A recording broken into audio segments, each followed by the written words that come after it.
नमस्कार दोस्तों, कार की ऑनलाइन क्लासेस से मैं ज्ञानू सर आज आपके लिए लेकर आया हूं एम्पैथिक सेंटेंस।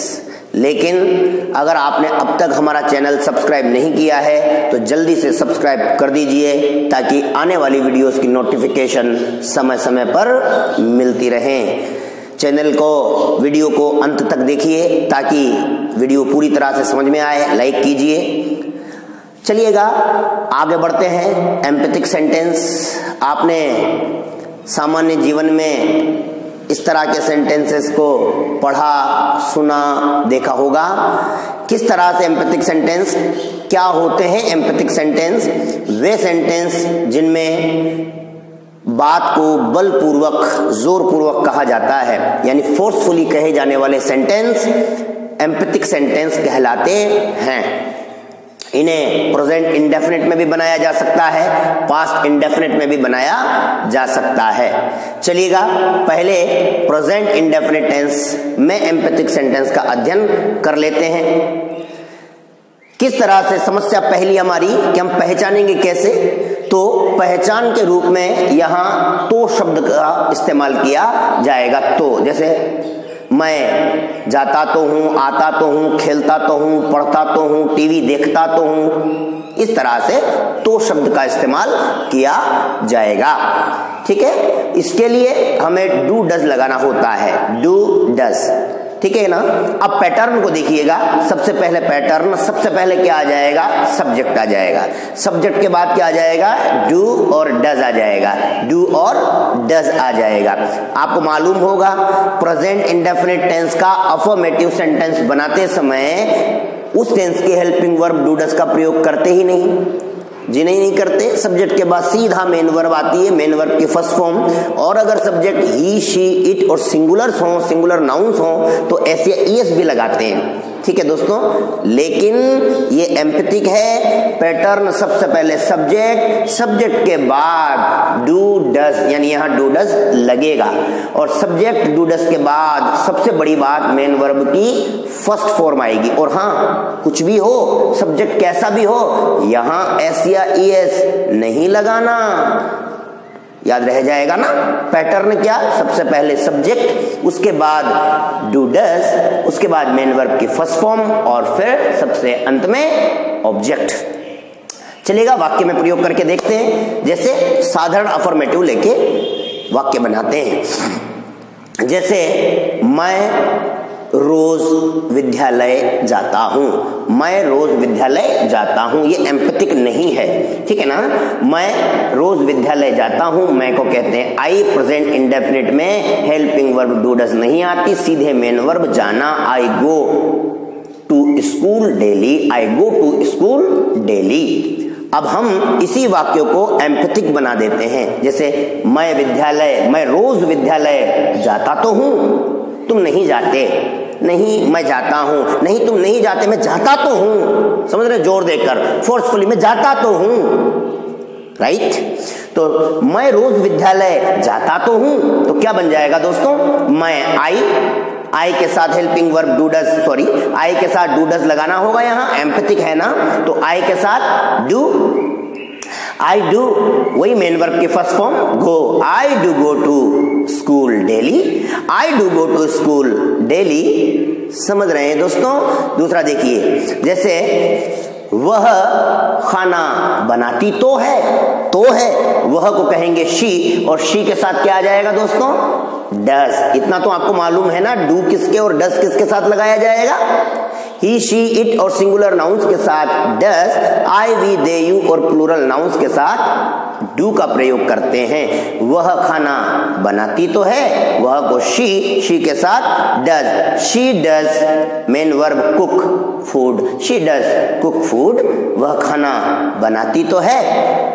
जैसे तुम मुझसे मिलते तो हो, तुम मुझसे मिलते तो हो, तो क्या हो जाएगा? तुम यू के साथ डू, यू डू मिलना, meet, you do meet me, you do meet me. अगला देखिएगा, जैसे वह क्रिकेट खेलता तो है, वह को कहेंगे ही के साथ आ जाएगा does. He does main verb खेलना, play cricket. He does play cricket, वह क्रिकेट खेलता तो है। तो देखा दोस्तों किस तरह वाक्य में तो शब्द आया, वाक्य को फोर्सफुली कहा गया तो उसे हमने एम्पैथिक बनाया और उसके साथ एक स्पेशल चीज हुई, डू डज का प्रयोग किया गया। आइए पास्ट इंडेफिनिट टेंस में एम्पैथिक सेंटेंस देख लेते हैं किस तरह पहचान आएगी। जैसे तो था, तो थी, तो थे। जैसे तुम जाते तो थे, खाना बनाती तो थी, तो था, तो थी और तो थे। इसके अलावा तो सही, जैसे तुम यहां आते तो सही, तुम यहां आते तो सही, तुम मुझे बुलाते तो सही। इस तरह के सेंटेंसेस में पहचान ये आएंगी। यहां इन शब्दों के लिए डिड का प्रयोग किया जाएगा। आइए पैटर्न देख लेते हैं। पैटर्न क्या होगा? सबसे पहले आएगा सब्जेक्ट, सब्जेक्ट के बाद आएगा डिड। आपको मालूम होगा पास्ट इंडेफिनिट टेंस का अफर्मेटिव बनाते हैं तो वहां अफर्मेटिव सेंटेंस में हेल्पिंग वर्ब डिड का प्रयोग नहीं किया जाता, राइट, और सीधे मेन वर्ब की सेकंड फॉर्म का प्रयोग करते हैं। डिड नहीं लगता और वर्ब की सेकंड फॉर्म लगती है। लेकिन एम्पैथिक सेंटेंस बनाते हैं तो सबसे पहले सब्जेक्ट, सब्जेक्ट के बाद डिड का प्रयोग करेंगे, डिड के बाद मेन वर्ब की फर्स्ट फॉर्म। जी हाँ, ये बात याद रखनी है। ये पास्ट इंडेफिनिट है जरूर लेकिन एम्पैथिक है, इसलिए डिड वो सेकंड फॉर्म का काम डिड ने कर दिया क्योंकि डू डज की सेकंड फॉर्म डिड होती है। तो सब्जेक्ट, डिड, वर्ब की फर्स्ट फॉर्म और ऑब्जेक्ट, यानी सब्जेक्ट और ऑब्जेक्ट की पोजीशन चेंज नहीं होगी, वही रहेगी। देखिए साधारण पास्ट इंडेफिनिट देख लेते हैं। जैसे वह यहां रहता था, वह यहां रहता था, क्या बन जाएगा? ही, रहना, पास्ट इंडेफिनिट, वर्ब की second form lived, he lived here, right, he lived here. अब इसे एम्पैथिक बना दें तो वह यहां रहता तो था, नहीं वो यहां नहीं रहता, वो यहां रहता तो था, समझ रहे हैं आप? रहता तो था क्या हो जाएगा? वह को कहेंगे ही के साथ यहां लगेगा डिड, एम्पैथिक है इसलिए ही डिड, रहना लीव, यहां है, ही डिड लीव है, समझ रहे हैं आप? अगला देखिए, रहता तो था, जैसे हम इस विद्यालय में पढ़ते तो थे, तो क्या हो जाएगा? हम वी के साथ आ जाएगा डिड, वी डिड पढ़ना, read, we did read in this school, we did read in this school, right, चलेगा। तो सही से देख लेते हैं क्या हो जाएगा तो सही में। जैसे तुम मुझे बुलाते तो सही, जैसे कोई घटना हो गई है और नुकसान हो गया है तो मैंने कहा तुम मुझे बुलाते तो सही, तो क्या हो जाएगा? तुम, यू के साथ डिड, यू डिड बुलाना, कॉल मुझे, मी, यू डिड कॉल मी। अगला देख लेते हैं, तुम मुझे या वह मुझे पत्र लिखती तो सही, पत्र लिखती तो सही, तो वह को कह देंगे शी के साथ वही डिड क्योंकि पास्ट है तो शी डिड, वर्ब की first form write me a letter, she did write me a letter, she did write me a letter, वह मुझे पत्र लिखती तो सही। तो समझ में आ गया होगा, तो था, तो थी, तो थे और खास तौर से तो सही आ जाए तो ये पास्ट इंडेफिनिट का एम्पैथिक होता है और उसे इस तरह इस पैटर्न से बनाते हैं। आइए अब तीसरे तरीके से एम्पैथिक सेंटेंस देख लेते हैं। तीसरे तरीके में आपने इंपेरेटिव सेंटेंसेस के बारे में तो सुना ही होगा। इंपेरेटिव सेंटेंसेस जिसमें कोई रिक्वेस्ट या ऑर्डर आता है, रिक्वेस्ट या ऑर्डर आता है तो वो इंपेरेटिव सेंटेंस होते हैं। अब इंपेरेटिव सेंटेंस वैसे तो ये 4 प्रकार के होते हैं इंपेरेटिव सेंटेंस, जैसे वर्ब की फर्स्ट फॉर्म से शुरू होने वाले, डू नॉट से शुरू होने वाले, प्लीज काइंडली से शुरू होने वाले और लेट से शुरू होने वाले। तो यहाँ पर हम एम्पैथिक सेंटेंस को देख रहे हैं। एम्पैथिक सेंटेंस इसमें जो इंपेरेटिव से बनेंगे। अब इंपेरेटिव सेंटेंस में एम्पैथिक सेंटेंस की पहचान क्या होगी? तो देखिए क्या पहचान होगी। ऐसे वाक्यों में जरूर, जरूर और अवश्य, या यूं कहते हैं जरूर या अवश्य आता है वाक्य के बीच में, ठीक है।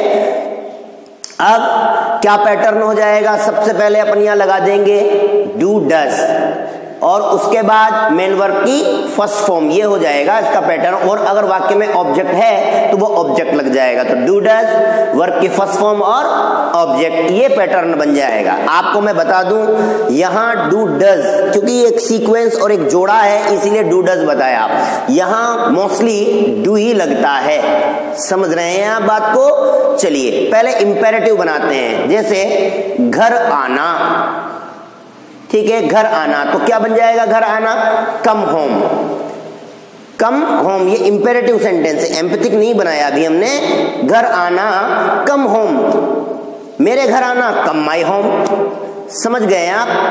अब हम इसे एम्पैथिक बना दें तो क्या हो जाएगा, घर जरूर आना, आ गया ना जरूर, तो जरूर बीच में आ गया तो समझ लीजिए ये इंपेरेटिव सेंटेंस तो है लेकिन एम्पैथिक है, तो घर जरूर आना। यहां एक खास बात है, तो शब्द नहीं आ रहा, तो क्या हो जाएगा घर जरूर आना, तो क्या कर देंगे सबसे पहले पैटर्न के अकॉर्डिंग, और अभी आपको बताया मैंने डू ही मोस्टली आता है, बल्कि डू ही आता है, तो डू, फिर मेन वर्ब की फर्स्ट फॉर्म आना, कम, घर, home, do come home, do come home, जरूर के लिए हो गया ना, डू कम होम, ठीक है। जैसे मुझसे जरूर मिलना, मुझसे जरूर मिलना, अगर तुम अट्रू आओ तो तुम मुझसे जरूर मिलना, राइट, तो do, right, do meet me, do meet me, मुझसे जरूर मिलना, डू मीट मी, समझ गए। और यूं कहते हैं कि मुझसे दोबारा जरूर मिलना, तो क्या हो जाएगा do meet me again, do meet me again.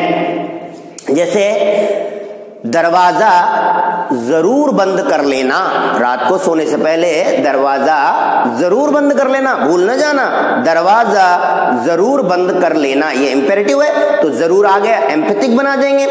Do close, बंद कर लेना, do close the door, do close the door, समझ रहे हैं आप, दरवाजा जरूर बंद कर लेना, डू क्लोज द डोर। तो देखा आपने किस तरह हमने प्रेजेंट इंडेफिनिट, पास्ट इंडेफिनिट और इंपेरेटिव सेंटेंस में एम्पैथिक सेंटेंस का प्रयोग किया, जिसमें वाक्य में जोर देकर कहा जाता है, फोर्सफुली किसी बात को कहा जाता है। उम्मीद करता हूं आपको समझ में आ गया होगा, नहीं आया हो तो आप कमेंट बॉक्स में कमेंट कीजिए।